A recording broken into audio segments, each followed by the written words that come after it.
Welcome to success ગુરુ ધોરણ 10 વિષય વિજ્ઞાન. આજે આપણે જોશું અસાઇનમેન્ટના પ્રશ્નપત્ર 6 નો વિભાગ એ. તો ચાલો શરૂ કરીએ.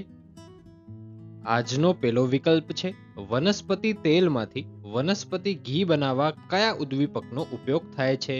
જો તમે જવાબ જાણતા હો તો કોમેન્ટ બોક્સમાં જણાવો. આનો સાચો જવાબ આવશે બી નિકલ. અપચાના ઉપચાર માટે કયા પ્રકારની દવાઓનો ઉપયોગ થાય છે. આનો સાચો જવાબ આવશે બી એન્ટાસિડ. શિક્ષક વિદ્યાર્થીઓ પાસે ઓહમના નિયમની ચકાસણી કરવા પરિપથ જોડવાનું કહે છે. એક વિદ્યાર્થી નીચે પ્રમાણે પરિપથ જોડે છે. શિક્ષક કહે છે પરિપથમાં એક ઘટક યોગ્ય રીતે જોડાયેલ નથી. તો આ ઘટક કયો હશે? આનો જવાબ આવશે સી એમ્પિયર. એટલે કે જે આ એ આકૃતિમાં જોઈ શકીએ છીએ તે બરોબર જોડેલ નથી. આકૃતિમાં એમીટર સમાંતર જોડેલું છે, જે હંમેશા શ્રેણીમાં હોવું જોઈએ.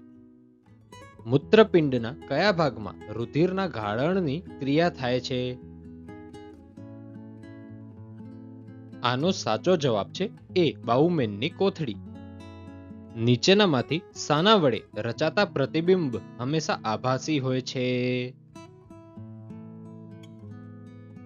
આનો સાચો જવાબ છે બી બહિર્ગોળ અરીસો અને અંતર્ગોળ લેન્સ. વાતાવરણને લીધે કયા રંગના પ્રકાશનું સૌથી વધારે પ્રકિરણ થાય છે? આનો સાચો જવાબ છે એ વાદળી.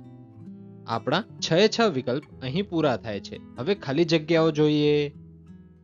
આજની પેલી ખાલી જગ્યા છે આલ્કોહોલ અને કાર્બોક્સિલિક એસિડની સાંદ્ર H2SO4 ની હાજરીમાં થતી પ્રક્રિયા ખાલી જગ્યા છે. આનો સાચો જવાબ છે એસ્ટરીકરણ. વિદ્યુત ભારનો એસઆઈ એકમ ખાલી જગ્યા છે. આનો સાચો જવાબ છે કુલંબ. અન્નવાહકમાં પ્રકાશ સંશ્લેષણની નીપજોના વહનને ખાલી જગ્યા કહે છે. આનો સાચો જવાબ છે સ્થળાંતરણ. સજીવોના લક્ષણો ખાલી જગ્યા દ્વારા પ્રભાવિત હોય છે. આનો સાચો જવાબ છે માતૃ પિતૃ બંનેના ડીએનએ. અંતર્ગોળ અરીસાના મુખ્ય અક્ષને સમાંતર આપાત થતું પ્રકાશનું કિરણ પરાવર્તન પામી ખાલી જગ્યામાંથી પસાર થાય છે. આનો જવાબ આવશે મુખ્ય કેન્દ્ર. ખાલી જગ્યા અધાતુ પ્રવાહી સ્વરૂપે હોય છે. આનો સાચો જવાબ છે બ્રોમિન. આપણી ખાલી જગ્યાઓ પણ અહીં પૂરી થાય છે. હવે આપણે ખરા ખોટાઓ જોઈએ. મેગ્નેશિયમ એ એલ્યુમિનિયમ કરતા ઓછી પ્રતિક્રિયાત્મક ધાતુ છે. આ વિધાન ખરું છે. મેન્ડલના વટાણાના છોડ પરના પ્રયોગમાં F2 પેઢીમાં 1/4 સંતતિ નીચા છોડની હતી. આ વિધાન પણ ખરું છે. ગુરુદ્રષ્ટિની ખામીમાં આંખનો લેન્સ જરૂરિયાત મુજબ પાતળો થઈ શકતો નથી. આ વિધાન પણ ખરું છે. જેમ હાઇડ્રોનિયમ કાઉન્સમાં H2O+ આયનની સાંદ્રતા વધે તેમ pH મૂલ્ય વધુ. આ વિધાન ખોટું છે. આપણા ખરા ખોટા પણ અહીં પૂરા થાય છે. હવે આપણે માગ્યા મુજબ ઉત્તર જોઈએ.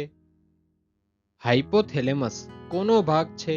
તો એનો જવાબ આવશે અગ્રમગજનો. મેન્ડલના વટાણાના છોડ પરના પ્રયોગ સંદર્ભે ગોળાકાર બીજ ધરાવતા ઊંચા છોડનું ખરબચડા બીજ ધરાવતા નીચા છોડ સાથે સંકરણ કરવામાં આવે તો પ્રાપ્ત સંતતિ કેવી હોય? તો એનો જવાબ છે બધા જ છોડ ઊંચા અને ગોળાકાર બીજ ધરાવતા હશે. મેઘધનુષ્યની રચનામાં પ્રકાશની કઈ કઈ ઘટનાઓ ભાગ ભજવે છે? તો એનો જવાબ છે વક્રીભવન, વિખેરણ અને આંતરિક પરાવર્તન જેવી ઘટનાઓ ભાગ ભજવે છે. વિદ્યુત પ્રવાહનો એસઆઈ એકમ કયા વૈજ્ઞાનિકના માનમાં રાખવામાં આવ્યો છે? તો એનો જવાબ આવશે આંદ્રે મેરી એમ્પિયર નામના વૈજ્ઞાનિકના માનમાં રાખવામાં આવ્યો છે. આપણા માગ્યા મુજબ ઉત્તર પણ અહીં પૂરા થાય છે. હવે જોડકા જોઈએ. જોડકામાં વિભાગ એ માં પહેલું છે થાઇરોક્સિન, તો એનો જવાબ શું આવશે? એનો જવાબ આવશે બી, શરીરના વિકાસ માટે ચયાપચયનું નિયમન. અને બીજું છે ટેસ્ટોસ્ટેરોન, એનો જવાબ આવશે સી, નર પ્રજનનાંગોનું વિકાસ. હવે આપણે બીજા જોડકા તરફ આગળ વધીએ. અહીં વિભાગ એ માં પહેલું આપેલું છે અવખંડન, તો એનો જવાબ આવશે સી, સ્પાયરોગાયરા. અને બીજું છે આપણું પુનર્જનન, તો એનો જવાબ આવશે પ્લેનેરિયા. આપણા જોડકા પણ અહીં પૂરા થાય છે અને જોડકા સાથે આપણો વિભાગ એ પણ અહીં પૂરો થાય છે. Thanks for watching. આવા જ એજ્યુકેશનલ કોન્ટેન્ટ માટે સબસ્ક્રાઇબ કરો સક્સેસ ગુરુને.